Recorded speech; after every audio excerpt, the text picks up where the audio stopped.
देखिए मिस्टर रजत, मैं आपकी कंडीशन को देख के ही आपको एडवाइस कर रहा हूँ। आपका कैंसर 4th स्टेज में है।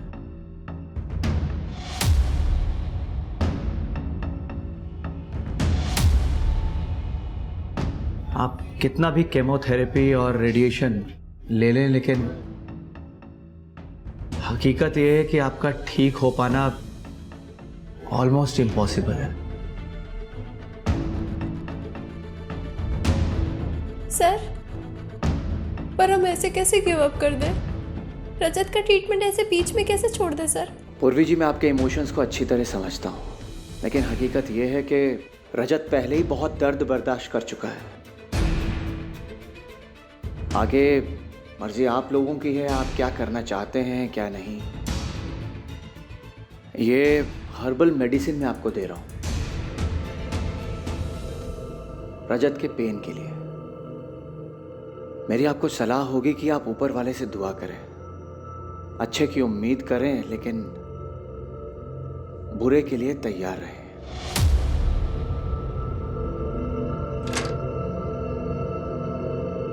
बकवास कर रहा है ये doctor. I can't leave you hanging. कोई बकवास नहीं कर रहे हैं डॉक्टर। तुम्हें भी पता है पूर्वी कि मैं बचने वाला नहीं हूँ, फिर क्यों मेरे साथ तुम भी सफर करना चाहती हो? मुझे तुम्हारे लिए 100 गुना भी सफर करना पड़े ना तो भी मैं करूंगी। बच्चे कुछ पैसे तो क्या घर पे बेचना पड़े तो वो भी बेच दूंगी, पर मैं तुम्हें ऐसे अकेला नहीं छोड़ सकती रजत। तुम मेरे साथ नहीं रहना चाहते क्या?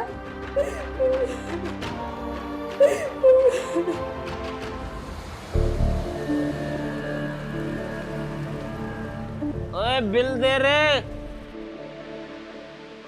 लो भाई जी। 650। भांग खाए हो कि लूट मची है, लूट लो। लूट किस बात की भाई जी? जो है सब लिखा है बिल में।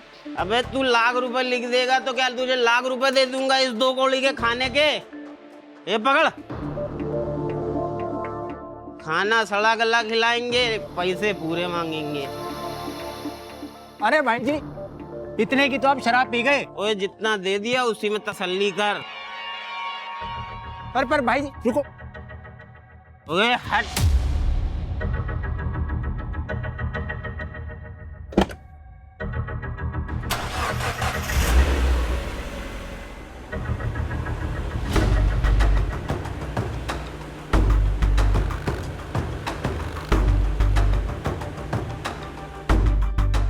कहाँ जाना है?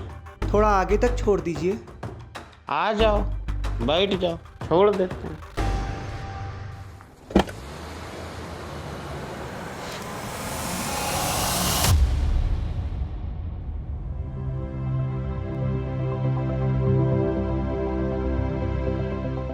ऑफ कोर्स रजत का इलाज हो सकता है। रजत को 4th नहीं 3rd स्टेज का कैंसर।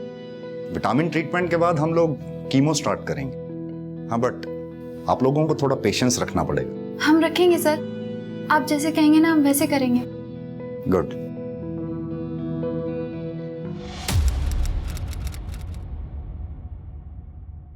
आराम से निकालो। गला कटा हुआ है। जी सर। बॉडी को सर्च करो। सर कोई मोबाइल या पर्स और ना ही कोई आईडी कार्ड। लगता है लुढ़के से फेंक दिया यहाँ। बॉडी को पोस्टमार्टम के लिए भेजो और इसकी फोटो क्लिक करो और आसपास के एरिया में लोगों को दिखाओ।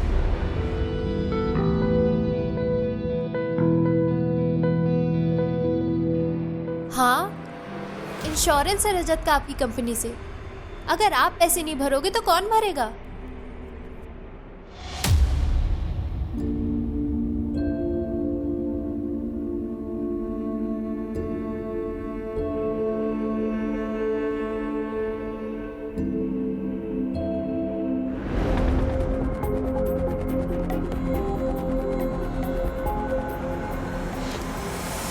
रजत, क्या हुआ रजत को? डॉक्टर लेके जाइए इन्हें प्लीज। डॉक्टर, लेकिन हुआ क्या रजत को? रजत!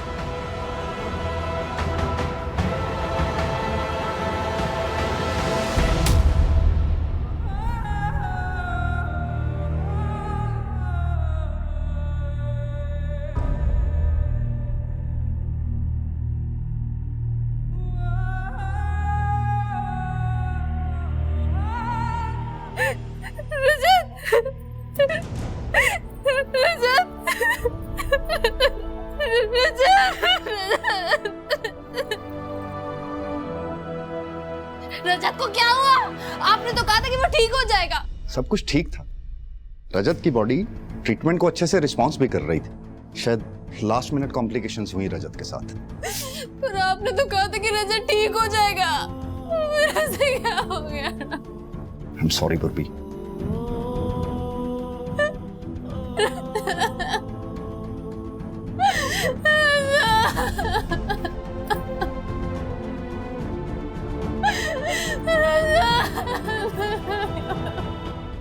हाँ सर, मैं पहचानता हूँ इसको। टेम्पो ड्राइवर है ये, इसी रूट पर चलता था, अक्सर आता था मेरे ढाबे पर। लाश मिली है इसकी 2 दिन पहले, यहाँ से 3 किलोमीटर दूर हाईवे पर। लाश? सर 3 दिन पहले ये मेरे ढाबे पर आया था। जाते वक्त एक औरत को लिफ्ट देते हुए भी देखा था मैंने। जरूर इसी ने कुछ किया होगा उस औरत के साथ भी, तभी उसने इसे मार दिया होगा। नाम पता जानते हो इसका? सर नाम पता तो नहीं मालूम, पर हाँ पहले ही अपना मोबाइल ढाबे पर ही भूल गया था। एक मिनट सर, ये लो सर, शायद इससे कुछ आपको पता चल जाए। ठीक है।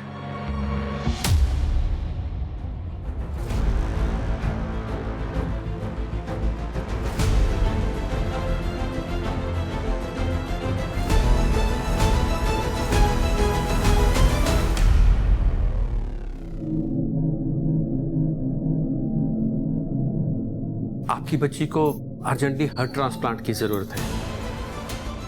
टाइम बहुत कम है उसके पास।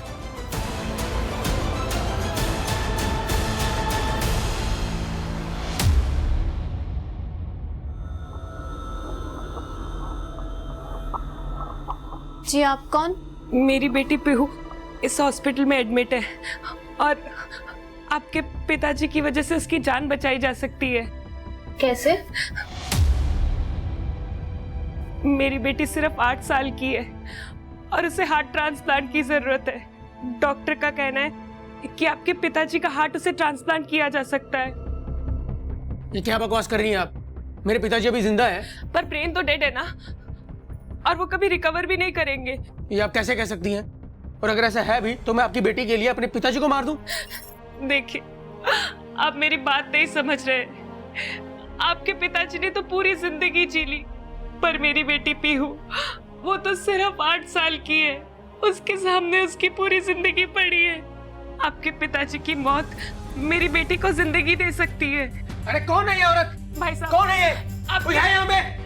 बाहर निकलो से। मेरी कोई है यहाँ पे? जिंदगी आपके हाथ में, प्लीज उसे बचा लीजिए प्लीज।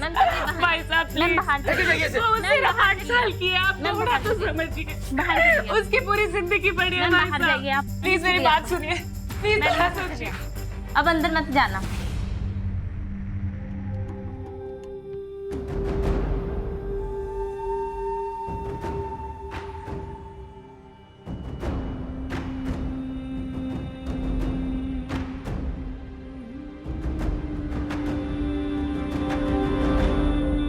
ए रुको,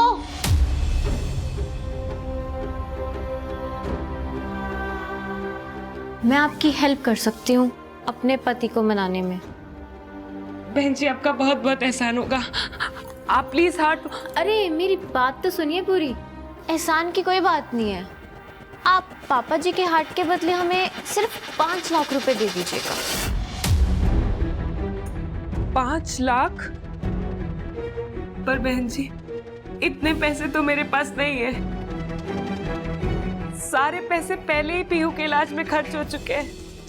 मैं इतने पैसे कहाँ से लाऊंगी? तो फिर रहने दो, बिना कुछ मिले मैं कैसे समझा पाऊंगी अपने पति को? नहीं नहीं सुनिए, मैं कुछ करती हूँ। मैंने अपने पति से बात करती हूँ, मुझे हार्ट चाहिए। ठीक है।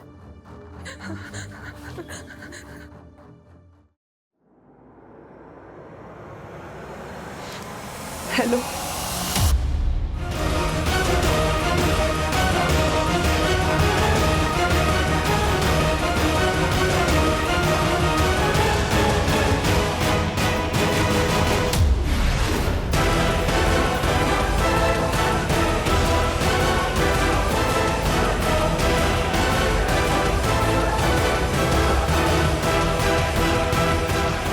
सर, इन 8 मर्डर्स में एक बात कॉमन है। जब जब ये मर्डर हुए हैं, एरिया के लोगों ने लाल सलवार सूट पहने एक औरत को देखा है गाड़ियों से लिफ्ट मांगते हुए। क्लियरली एक सीरियल किलर का काम है राजेश, वो भी एक औरत। हमें सीरियल किलर मैपर की ज़रूरत पड़ेगी किलर की प्रोफाइलिंग करने के लिए। अरेंज करो। सर इन सारे मर्डर्स में किलर का मोडस ऑपरेंडी बिल्कुल सेम है। कैसा डाउट? सर ये देखिए सर, लेकिन दोनों ही मर्डर्स के मोडस ऑपरेंडी में कोई डिफरेंस नहीं है, बल्कि इस तरह की किलिंग्स में परफेक्शन आते आते आता है। और इन सारे मर्डर्स में परफेक्ट सिमिलरिटी देख के तो ये कह सकता हूं कि इतनी सिमिलरिटी बिना प्रैक्टिस के पॉसिबल ही नहीं है। मतलब तुम कहना चाहते हो कि इस सीरियल किलर ने इन मर्डर्स से पहले और भी मर्डर्स किए? जी सर। और सर आपका ये अंदाजा भी बिल्कुल सही है कि विक्टिम की गर्दन को गाड़ी में पीछे से बैठ के काटा गया, क्योंकि सर ये देखिए ये सारे कट के मार्क्स फ्लैट ना होकर सर्कुलर है, जैसे गर्दन को पीछे की तरफ से खींच के रेता गया है। क्या ये मर्डर्स कोई औरत कर सकती है? सर बिल्कुल कर सकती, क्योंकि पीछे की तरफ बैठ के मारने के लिए ज्यादा फोर्स की जरूरत नहीं पड़ी होगी विक्टिम को कंट्रोल करने के लिए। मगर हाँ, वो फोर्स इतनी भी कम नहीं होगी कि कोई भी औरत इसे आसानी से कर ले। अगर वाकई में ये सीरियल किलर कोई औरत है तो पक्का वो कोई अच्छी कदकाठी वाली औरत होगी।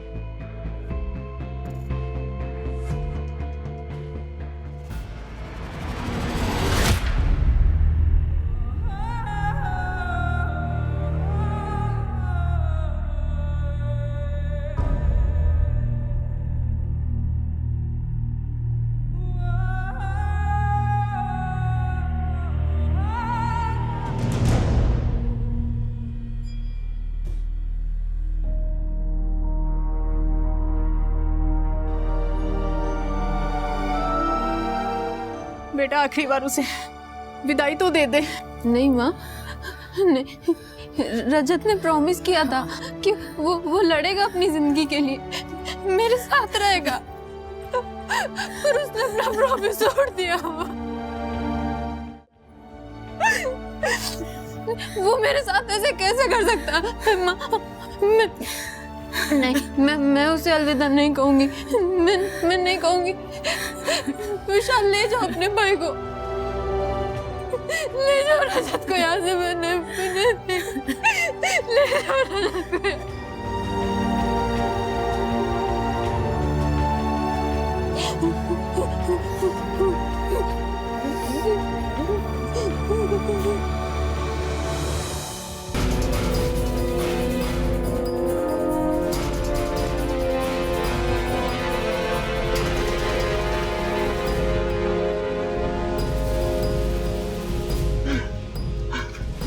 जा भाग।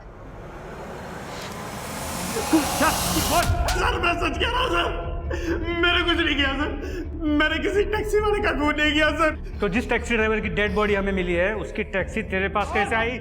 पिछले 1 साल से चोरी की गाड़ियों का कलर और चेसिस नंबर बदल के बेच रहा था ना तू? सोच रहा था कभी पकड़ा नहीं जाएगा, लेकिन इस बार तूने जल्दी में चेसिस नंबर बदलना। साहब मैंने कुछ नहीं बदला सर, कुछ भी नहीं बदला सर। मुझे गाड़ियाँ वैसे ही मिली थी जैसे आपको मिली है सर। फिर ये सारी गाड़ियाँ तेरे पास आई का? सर कॉल आते थे उन गाड़ियों को उठाने के लिए, और कॉल पर ही अलग अलग जगह का एड्रेस दिया जाता था। उन गाड़ियों को उठाने के बाद पेमेंट वही रखने के लिए बोलते थे साहब। कौन करता था फोन? किससे बात होती थी तेरी? अलग अलग नंबर से फोन आता था साहब, एड्रेस बताने के लिए।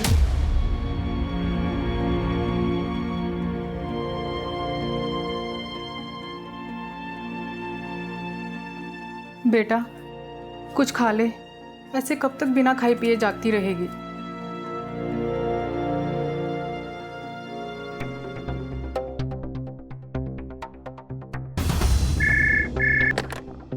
हेलो, मैंने पहले भी आपको फोन किया है, मेरी डॉक्टर बख्शी से अभी बात करवाइए। अगर इस बार डॉक्टर बख्शी कॉल पर नहीं आया ना तो मैं पुलिस में कंप्लेंट करूंगी उनकी। मेरे पति की मौत के जिम्मेदार है वो। वेट,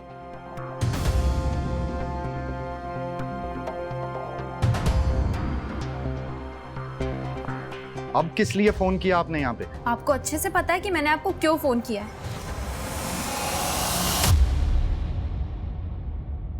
देखिए, आपके हस्बैंड की अभी अभी डेथ हुई है, कहीं आप इमोशंस में आके तो हॉस्पिटल को ब्लेम नहीं कर रही हैं? क्योंकि बहुत ही रेप्यूटेड हॉस्पिटल है ये। रेप्यूटेड है तो क्या हुआ? मेरे पति का मर्डर किया है डॉक्टर बख्शी उन हॉस्पिटल वालों ने। मुझे रिपोर्ट लिखवानी है उन लोगों के खिलाफ, कातिल है वो लोग, और आप मेरी रिपोर्ट नहीं लिख रही है, क्यों? क्या हुआ? सर वो मेरे रजत को उन लोगों ने मैंने सब सुन लिया, आप प्लीज बैठिए बैठिए। मनप्रीत। Yes sir. मैडम से एनसी लो रिटर्न में, और खुद सिटी हॉस्पिटल जाकर पर्सनली चेक करो। Yes sir.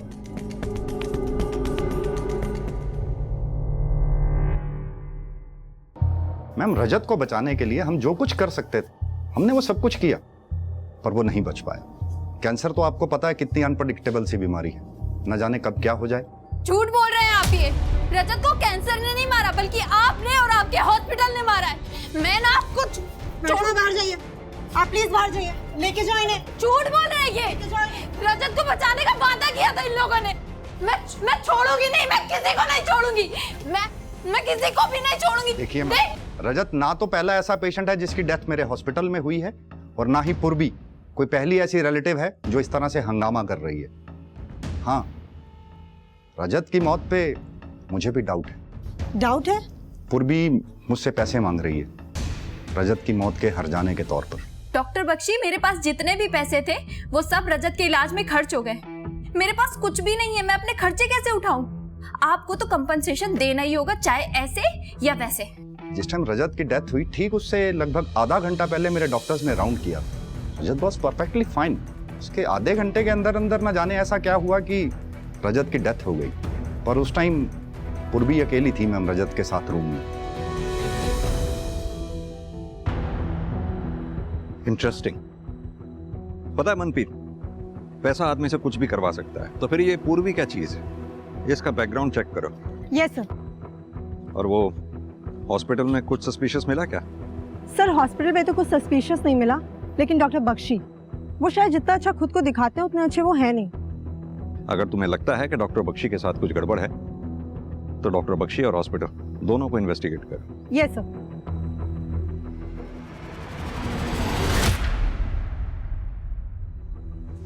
सर मुझे पैसों की जरूरत है, और आप ऐसे कैसे मना कर सकते हैं मुझे पैसे देने से? हेलो?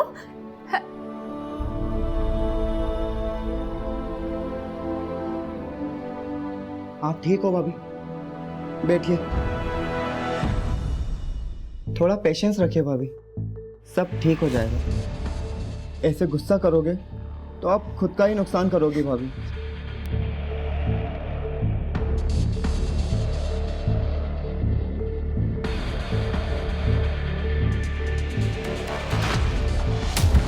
मुझे पता है मुझे क्या करना है। तुम ना ज्यादा सिंपैथी मत दिखाया करो और मुझसे दूर से बात किया करो। बार बार यहाँ मत आया करो, चले जाओ यहाँ से।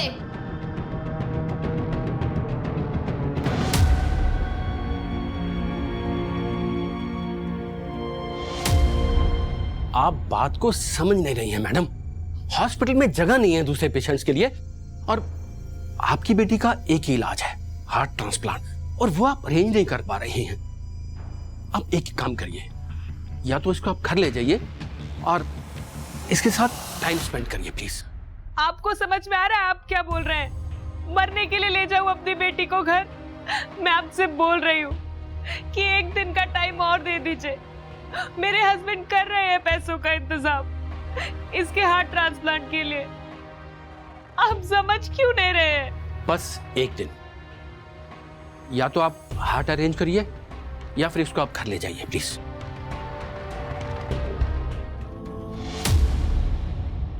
ज्ञान के मर्डर केस में हमारे पास एक ही सस्पेक्ट है, वो ढाबे वाला वीरू, जिसका झगड़ा हुआ था ज्ञान के साथ। ओए जितना दे दिया उसी में तसल्ली कर। अरे पर भाई जी रुको। ओए हट। बाकी पुलिस स्टेशन से कुछ पता चला? हाँ सर, हाईवे पे हो रही लूटपाट की गैंग के बारे में पता किया। गैंग के बारे में क्या पता चला? सर गैंग के बारे में कुछ खास पता नहीं चला, लेकिन पिछले 1-2 सालों में कई पुलिस स्टेशन में ज्ञान जैसे ही सिमिलर मर्डर केसेस रिपोर्ट हुए हैं, जिनमें से ज्यादातर विक्टिम की पहचान नहीं हो पाई है सर। और जिन 1-2 विक्टिम की पहचान हुई भी थी, उनके केस को रैंडम लूटपाट की केस की तरह इन्वेस्टिगेट किया गया। अगर ये ढाबे वाला वीरू उस ज्ञान को नहीं पहचानता और उस लाल सूट वाली औरत के बारे में हमें नहीं बताता, तो हम भी शायद इस केस को एक रैंडम केस की तरह ट्रीट कर रहे होते। सर अब क्या करें? पहले तो हमें यह पता करना है कि ये वीरू सच बोल रहा है या सिर्फ हमें बहका रहा है। तुम ऐसा करो, बाकी के पुलिस स्टेशन से जो भी सिमिलर केस रिपोर्ट हुए हैं उनकी डिटेल मंगवाओ और उसे आपस में टैली करो। देखो कोई लीड मिलती है या नहीं? जी सर।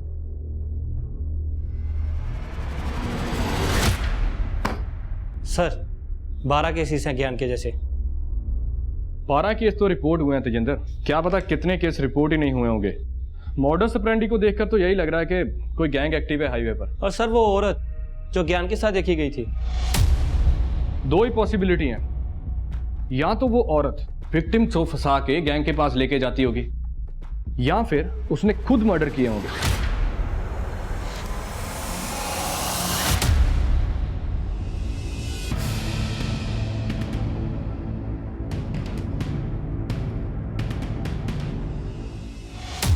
सर 8 विक्टिम्स की पोस्टमार्टम रिपोर्ट स्टडी कर रहा था, लेकिन उसमें भी कुछ खास मिला नहीं था इन्वेस्टिगेटिव टीम्स को। सर हाईवे पर एक औरत की डेड बॉडी मिली है।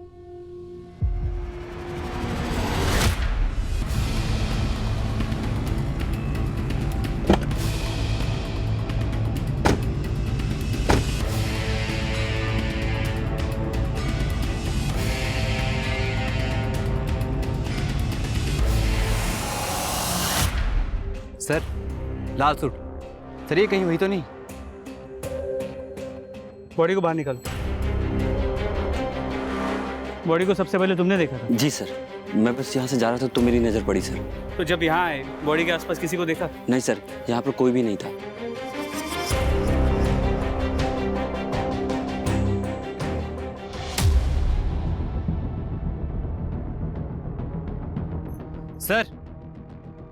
सर इसका नाम प्रतिमा सागर है, और सिर्फ इसकी आईडी नहीं, इसके पर्स से और भी देखिए क्या क्या मिला है।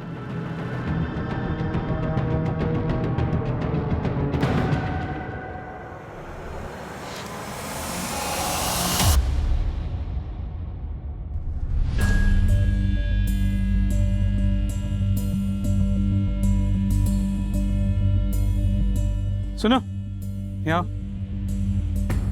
ये प्रतिमा सागर यहीं रहती है? जी प्रतिमा यहीं रहती हैं, लेकिन काफी दिन से दिखाई नहीं दी। तो इसकी फैमिली में कोई नहीं है? अरे सर फ्री है सर, कोई होता भी तो वो भी साथ छोड़ के चला जाता। ऐसा क्यों? अरे सर साइको है, कब आती कब जाती है इसका कोई पता ही नहीं लगता, किसी से बनती ही नहीं है इसकी। अगर गलती से कोई इससे बात भी कर लेना तो खाम भड़क जाती है। ऐसी औरत से कौन कांटेक्ट रखना चाहेगा, ना घर वाले ना बाहर वाले। तो ठीक है।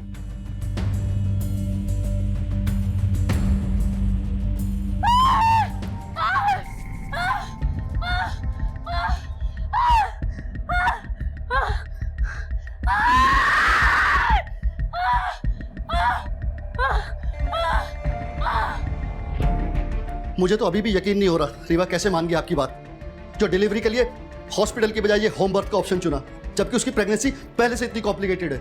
मान गई क्योंकि ये कॉम्प्लिकेशंस वगैरह ना सब डॉक्टरों के बनाए हुए फतूर हैं। अरे हॉस्पिटल लेके जाएंगे तो वो चीर फाड़ करेंगे सिर्फ पैसा बनाने के लिए।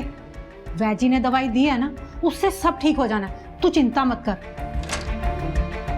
रीवा का बच्चा अटक गया है, उसको हॉस्पिटल ले जाना पड़ेगा।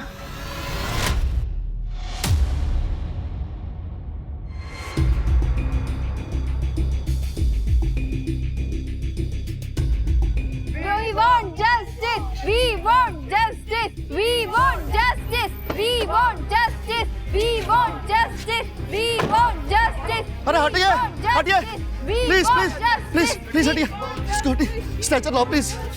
We want justice. We want justice.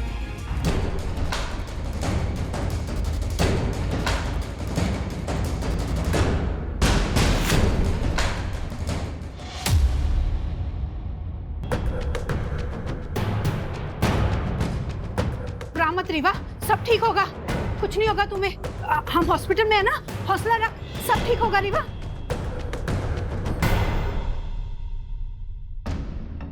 मैं ना वैजी को फोन करती हूँ, वो जरूर कोई दवा बताएंगे। किसी को फोन नहीं करेंगे आप, पहले रीवा और मेरे बच्चे की जान खतरे में डाल चुकी हैं आप। अरे तुम तो ऐसे बोल रहे हो जैसे मुझे रीवा की कोई फिक्र ही नहीं। बेटी है वो मेरी। बेटी है?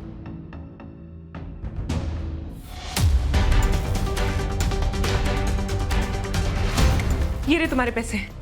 लेट कर दिया तुमने, अब कुछ नहीं हो सकता। डैडी जी गुजर गए। कुछ नहीं हो सकता मतलब?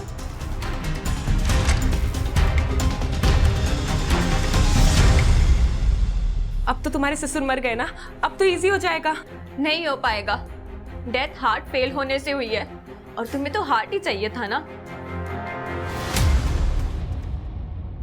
परी मेरी सो रही है, पीहू मेरी सो रही है, परी रानी आएगी, पीहू को खिलाएगी, पीहू खुश हो जाएगी।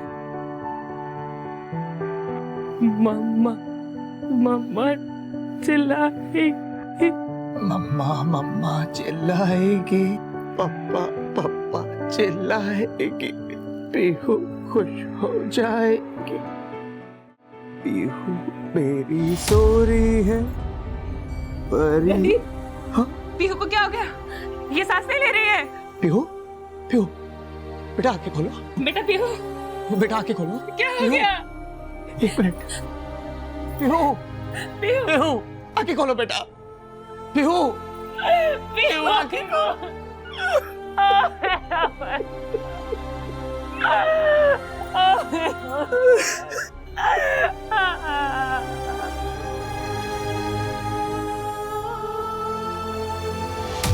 सारे प्रूफ प्रतिमा को हमारी सीरियल किलर बता रहे हैं, लेकिन मुझे कुछ सही नहीं लग रहा। यह भी तो हो सकता है कि ये सारे प्रूफ्स प्लान किए गए प्रतिमा के खिलाफ, ताकि हम हमारी इन्वेस्टिगेशन बंद करें। एक काम करते हैं, इस प्रतिमा के मर्डर केस को एक इंडिपेंडेंट मर्डर केस की तरह ट्रीट करते हैं और इसके किलर को ट्रेस करने की कोशिश करते हैं। एक बार ये किलर हाथ में आ गया तो प्रतिमा की असली कहानी भी सामने आ जाएगी। प्रतिमा की बॉडी हमें यहाँ मिली, तुम उस तरफ जाके पूछताछ करो, हम लोग इस तरफ देखते हैं। हो सकता है प्रतिमा के केस में कोई नया लीड मिले। ठीक है सर।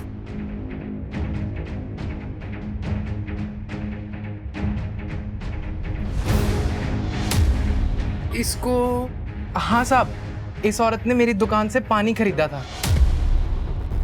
भैया एक पानी की बॉटल देना, थोड़ा जल्दी दे दो।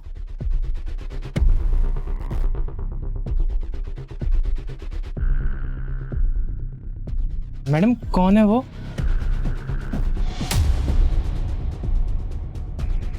कोई नहीं। कौन था वो आदमी?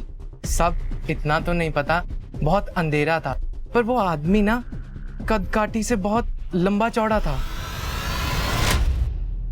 यानी कि मेरा शक सही था, कोई तो प्रतिमा का पीछा कर रहा था। उसी ने प्रतिमा को मारा और उसकी बॉडी पे सीरियल किलर होने के प्रूफ प्लांट करके खुद गायब किया। सर लग तो ऐसा ही रहा है।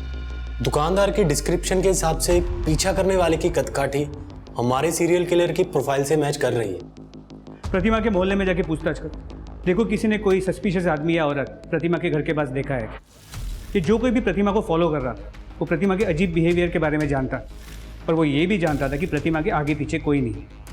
इसीलिए उसने प्रतिमा को हमारी सीरियल किलर बनाकर हमारी इन्वेस्टिगेशन को भटकाने की कोशिश की। हमें एक बहुत ही डेंजरस और स्मार्ट सीरियल किलर को ट्रेस करना है। हमें उसे जल्द से जल्द पकड़ना होगा, न जाने वो अपना अगला शिकार किसे और कहाँ करे। सर जिस पुलिस स्टेशन के ज्यूरिसडिक्शन में डेड बॉडीज मिली थी वो सभी हाई अलर्ट पर हैं। अलर्ट पर ही रखो उन्हें, सीरियल किलर आजाद घूम रहा है, जल्दी नहीं पकड़ा गया तो और भी मर्डर होंगे। Okay sir.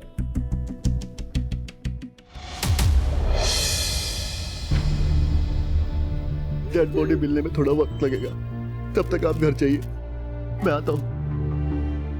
जी मैंने सुना आपकी बीवी के बारे में, इन हॉस्पिटल वालों ने आपकी बीवी और बच्चे दोनों को मार दिया ना, जैसे मेरे रजत को मारा था। देखिए आप हमें प्लीज अकेला छोड़ दीजिए, वी आर इन पेन, हम बहुत दुखी है, प्लीज चलो।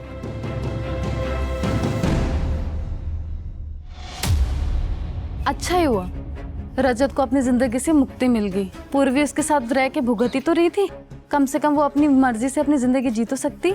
अपनी मर्जी से मतलब? अरे मैम, मरने वाले के बारे में मैं आपको क्या बताऊं। रजत को कैंसर होने से पहले ही उसने अपने भाई विशाल को अपनी मम्मी पापा के घर भेज दिया था। अब रजत के मरने के बाद वो जब चाहे अपनी मर्जी से आता जाता है।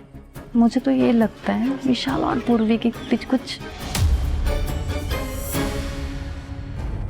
सिटी हॉस्पिटल के रिकॉर्ड में एक चीज बहुत ऑड है। क्या? शहर के बड़े बड़े और फेमस हॉस्पिटल्स में भी इतने ऑर्गन ट्रांसप्लांट नहीं हो रहे हैं जितने इस सिटी हॉस्पिटल में हो रहे हैं। इनफैक्ट पूर्वी के हस्बैंड रजत, उसके भी ऑर्गन ट्रांसप्लांट वही हुए थे। और सर पूर्वी, उसके बारे में हमें ये पता चला है। ये देखिए, ये तो रजत के इंश्योरेंस के पेपर है। बिल्कुल। और आप रजत की इंश्योरेंस को क्लेम करना चाहती हैं, वो भी जल्द से जल्द। हाँ तो इसमें गलत क्या है? मेरे पति के नाम पे इंश्योरेंस था और अब उसकी डेथ हो गई है। क्लेम नहीं करूंगी तो क्या करूंगी? गलत? इसमें कोई गलत नहीं है, बल्कि आपके और आपके देवर विशाल के बीच में जो भी कुछ चल रहा है, क्या वो सही है? क्या चल रहा है मेरे और विशाल के बीच में? कहना क्या चाहते हैं आप? यही कि आपके और विशाल के बीच में जो कुछ भी चल रहा था, इसी वजह से रजत ने विशाल को उसके माँ बाप के पास भेज दिया था, क्योंकि उसे शक था। बकवास कर रहे हैं आप। ये रजत ने विशाल को यहाँ पर सिर्फ पढ़ाई करने के लिए बुलाया था, मगर वो यहाँ आकर कुछ ज्यादा ही बिगड़ गया था। मेरे साथ फ्रेंडली होने की कोशिश कर रहा था, इसलिए मैंने रजत को बोला था विशाल को वापस मम्मी पापा के पास भेजने के लिए। और ये डॉक्टर बख्शी से कॉम्पनसेशन के लिए ब्लैकमेलिंग कर रहा है? मैंने कोई ब्लैकमेलिंग नहीं की है सर। मैंने सिर्फ उनसे ये कहा था कि उन्हें रजत की मौत का हर्जाना भरना पड़ेगा, और डॉक्टर बख्शी इस बात का बतंगड़ बना रहे और कुछ नहीं कर रहे सर। मुझे तो इस बात का विश्वास नहीं होता सर कि जो लोग मेरे पति की मौत की जिम्मेदार है, अब उनकी बात पे भरोसा कर रहे हैं। पूर्वी जी, हमें आपके बारे में कुछ बातें पता चली थी, तो हमने आपसे पूछताछ की। हमें डॉक्टर बख्शी और उनके हॉस्पिटल के बारे में कुछ बातें पता चली हैं, उनसे भी पूछताछ करेंगे। मेरा बेटा 29 साल का था। आज तक अपेंडिक्स के अलावा उसे कभी हेल्थ प्रॉब्लम नहीं हुई, और उसी के लिए हम सिटी हॉस्पिटल में उसको लेकर गए थे, मगर वो जिंदा वापस ना आ सका।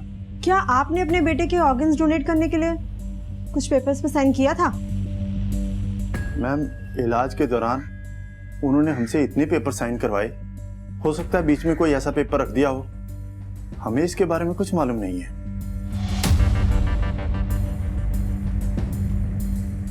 किडनी कौन दे रहा था ये जानकर मुझे क्या करना था मैम? सिटी हॉस्पिटल वालों ने बताया किडनी अवेलेबल है, तो मैंने ट्रांसप्लांट करवा ली। कितना पैसा दिया था आपने ट्रांसप्लांट का? 3 लाख पड़े थे मैम। आधा पैसा ऑनलाइन दिया था, आधा कैश में। सर, मेरी बीवी रीवा को प्रेगनेंसी में पहले ही बहुत कॉम्प्लिकेशंस थी, फिर भी मेरी सास ने उसे इस देसी इलाज के चक्कर में फंसा दिया। अब आप ही बताइए, मैं अपनी बीवी की मौत का जिम्मेदार किसे मानूं? हॉस्पिटल को या अपनी सास को? मिस्टर शिव, एक बात बताइए, आपकी पत्नी रीवा के ऑर्गन्स डोनेट हुए थे? सर, जितने भी ट्रांसप्लांट हुए हैं मेरे हॉस्पिटल में, सबके सब लीगल हैं। हमारे पास पेपर्स हैं, रिलेटिव की परमिशन है। लेकिन डॉक्टर बख्शी, सब केसेस में ट्रांसप्लांट के बेनिफिशरीज या रिलेटिव्स को पता ही नहीं था कि वो डोनेशन के पेपर पे साइन कर रहे हैं। दूसरी बात, ट्रांसप्लांट के बेनिफिशरीज से हाफ पेमेंट कैश में ली गई, जिसका हमें कोई ट्रेस नहीं मिला। कहां गया वो पैसा? ऐसा कैसे हो सकता है सर? हम कैश में डील ही नहीं करते, तो फिर कैश लेंगे क्यों? तो डॉक्टर बख्शी, अगर पैसा आपके पास नहीं है तो किसी के पास तो होगा ही। हमें आपका हॉस्पिटल सर्च करना होगा। अब आप हमें खुद सर्च करने देंगे या फिर हम कोर्ट से सर्च वारंट लेके आए? सर, जब कुछ गलत किया ही नहीं तो हम सर्च से क्यों डरेंगे? आप इत्मीनान से सर्च कीजिए।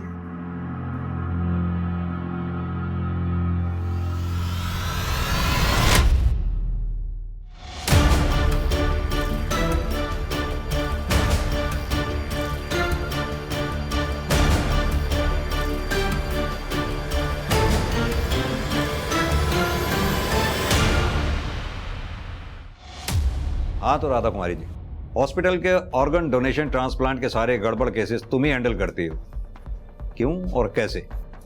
हॉस्पिटल में कोई और नर्स नहीं है क्या? सर, मेरा यकीन कीजिए, मैंने किसी को कुछ नहीं किया। मैं तो सिर्फ ऑर्गन डोनेशन के पेपर पर रिश्तेदारों की सिग्नेचर लेती थी। धोखे से? ये सारा उसका आइडिया था। वो पहले से ही जानता था कि कौन सा पेशेंट कब बनने वाला है। वो बस मुझे नाम मैसेज कर देता था और मैं सारे पेपर वर्क कंप्लीट कर लेती थी। सब बताए गए पेशेंट के मरने के बाद जिन्हें ऑर्गन चाहिए होते थे, मैं उनसे कैश लेके उसे 70% दे देती थी। मुझे तो सिर्फ 30 ही मिलता था सर। नाम क्या है उसका? नाम बताओ। सर, मुझे नहीं पता। वो सिर्फ मुझे पेशेंट का नाम मैसेज करता था और पैसे कहाँ छोड़ने हैं वो एड्रेस मैसेज करता था। जब तुम उसे जानती तक नहीं हो, इतना दावे के साथ कैसे कह सकती हो कि वो मेल था? सर, मैंने तो सिर्फ आइडिया लगाया है। वो औरत है कि मर्द मुझे नहीं पता। देखो राधा, इतना बड़ा कांड तुम अकेले तो कर नहीं सकते। शराफत से ये बताओ, इस इतने बड़े कांड में हॉस्पिटल का कौन कौन स्टाफ मेंबर तुम्हारे साथ शामिल है? सरगार्ड रमेश और वार्ड बॉय सुखविंदर। सर मेरा कोई कसूर नहीं है, मुझे छोड़ दीजिए, मैं बेगुनाह हूँ सर।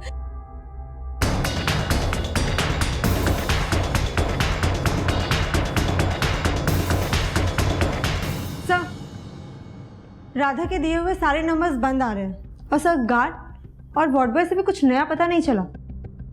मनप्रीत, हैरानी की बात है, जितने भी पेशेंट्स ऑर्गन डोनेशन रैकेट का शिकार हुए हैं, सब में एक चीज कॉमन है, सबकी मौत हार्ट अटैक से हुई है।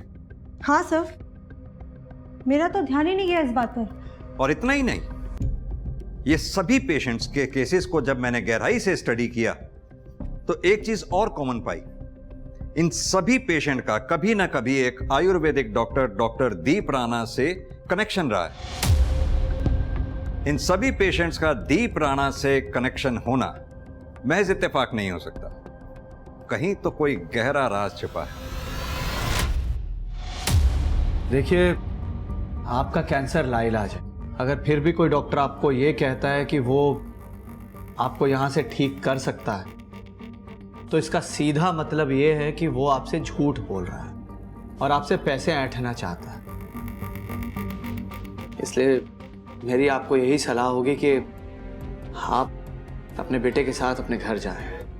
आप अपनी जिंदगी के आखिरी कुछ दिन अपने परिवार वालों के साथ शांति से बिताएं। बेटा, ये स्वर्ण अमृत मैं तुम्हें दे रहा हूं, जब जब दर्द हो देते रहना।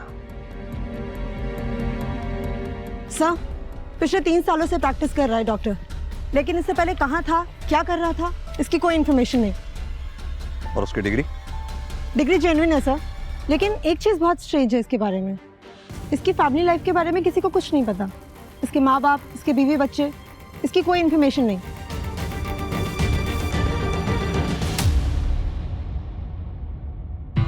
क्या बात डॉक्टर साहब, भागने की तैयारी हो रही है? इंस्पेक्टर साहब, आप लोग यहाँ, और ये आप क्या कह रहे हैं? आई होप कि आपने सुना होगा कि सिटी हॉस्पिटल में कई सारे पेशेंट्स की मौत हार्ट अटैक से हो गई, और तो और उनके ऑर्गन्स भी डोनेट धोखे से करवाए गए। और डॉक्टर साहब, ताज्जुब की बात तो ये है कि सभी पेशेंट्स आपके हैं, आपने उन्हें सिटी हॉस्पिटल में रेफर किया था। तो नहीं करना चाहिए था क्या? देखिए इंस्पेक्टर, सिटी हॉस्पिटल एक शहर का रिप्यूटेड हॉस्पिटल है। पेशेंट्स को सेकंड ओपिनियन चाहिए होता है, इसलिए मैं उन्हें उस हॉस्पिटल में रेफर कर देता हूँ। इसमें कुछ गलत किया क्या मैंने? गलत नहीं किया होता तो ऐसे भाग तो नहीं रहे होते डॉक्टर साहब। मैं भाग नहीं रहा हूँ, मैंने अपने लैंडलॉर्ड को 1 महीने पहले ही इन्फॉर्म कर दिया था कि मैं यहाँ से जा रहा हूँ दूसरे शहर। आप चाहें तो उनसे पूछ सकते हैं। पूछ लेंगे, उनसे भी पूछ लेंगे। फिलहाल आप ये बताइए कि आप यहाँ 3 साल से प्रैक्टिस कर रहे हैं, 3 साल पहले आप कहाँ थे, क्या कर रहे थे, इसका कोई रिकॉर्ड क्यों नहीं? 1 मिनट।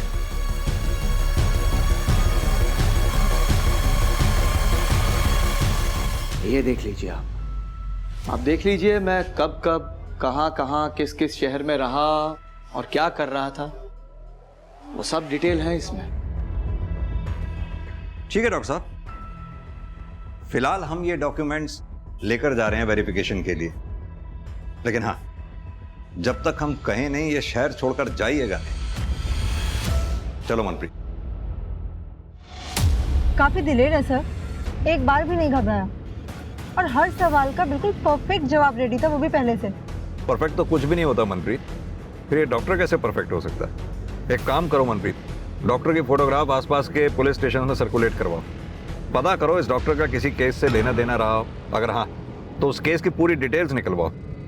इस डॉक्टर का इतिहास गायब है ना, इसका इतिहास निकालकर इसका भविष्य बिगाड़ेंगे।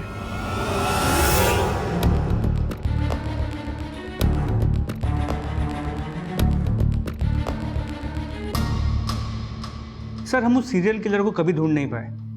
हमने अपनी पूरी कोशिश की। उस सीरियल किलर ने अपनी एक विक्टिम प्रतिमा को सीरियल किलर बनाकर हमारे सामने प्रोजेक्ट करने की कोशिश भी की। हमने प्रतिमा के एक पड़ोसी से उस किलर की आधी अधूरी स्केच बनवाई थी। सर ये देख। तो इस स्केच से कोई हेल्प नहीं मिली आपको? नहीं सर, हमें प्रतिमा के घर में एक अनजान आदमी के फिंगरप्रिंट्स भी मिले थे, लेकिन हमारे पास कोई सस्पेक्ट था नहीं जिसके साथ वो फिंगरप्रिंट्स मैच कर सकते। सर अब आपके पास एक सस्पेक्ट है तो ट्राई करके देखते हैं। नहीं वर्मा जी, ऐसे डॉक्टर दीप राणा के फिंगरप्रिंट्स नहीं ले पाएंगे। वो बहुत होशियार है, डेंजरस भी। हमें उसके फिंगरप्रिंट्स उसकी नॉलेज में डाले बिना लेने होंगे। सर वो कैसे करेंगे? मनप्रीत, एक सर्च वारंट निकलवाओ। Yes sir.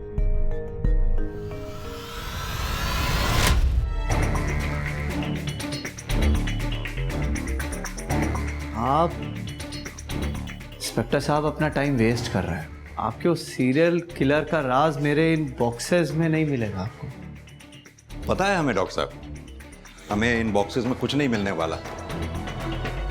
सरकारी नौकरी है, फॉर्मेलिटी करनी पड़ती है।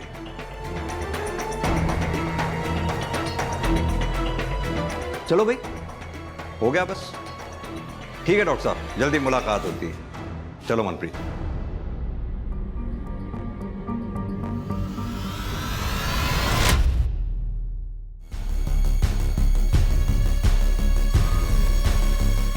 फिंगरप्रिंट मैच हो गए तो हमारा सस्पेक्ट दीप राणा ही है।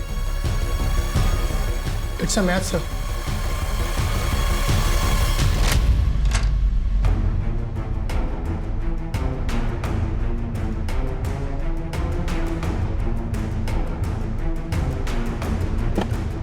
मैं क्रिमिनल कोई शौक से नहीं बना हूं। मेरी बच्ची जब हॉस्पिटल में थी तो किसी को भी उसकी जान की परवाह नहीं थी। सबको बस पैसा ही चाहिए था। मैं पैसे भी ले आया था पीहू के हार्ट ट्रांसप्लांट के लिए, मगर ट्रांसप्लांट होने से पहले ही वो बुढ़ा हार्ट अटैक से मर गया। और तब मुझे लगा कि जिसको मरना ही है, अगर उसके मरने से किसी की जिंदगी बच जाती है, खासकर मेरी बेटी जैसे बच्चों की या और लोगों की, तो उनके मरने में क्या गलत है। इसलिए मैंने डॉक्टर बनने की सोची। जिन लोगों के बचने की कोई उम्मीद ना हो, उन्हें टाइम से उनके अंत तक पहुंचा सकूं। लेकिन डॉक्टर बनने के लिए मुझे पैसों की जरूरत थी और इसलिए मैंने मर्डर्स किए।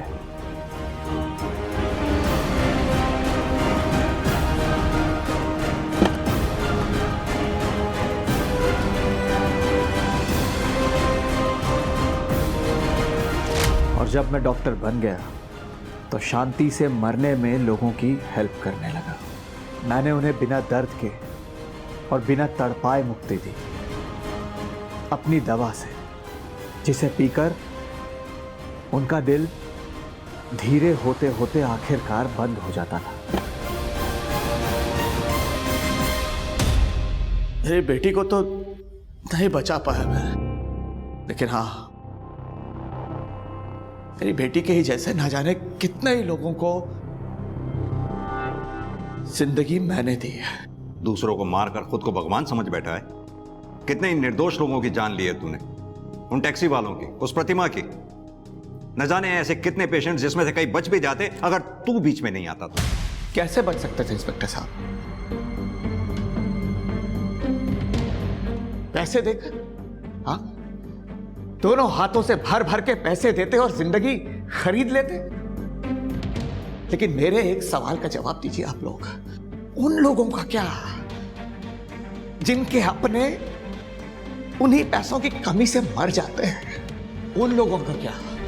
अपनी पापों का ठीक रहा, अपनी बेटी के मौत के ऊपर मत डाल। 2012 से तूने 108 लोगों को मारा है। अगर सिर्फ डॉक्टर बनने के लिए पैसों की बात होती ना तो कब का रुक गया होता, मगर तू रुका नहीं। तो ये मुक्ति दे के मसीहा बनने की कहानी किसी ऐसे को सुनाना जो तुझे जानता ना हो, हमें नहीं। जगतार, लेके जाओ उसे।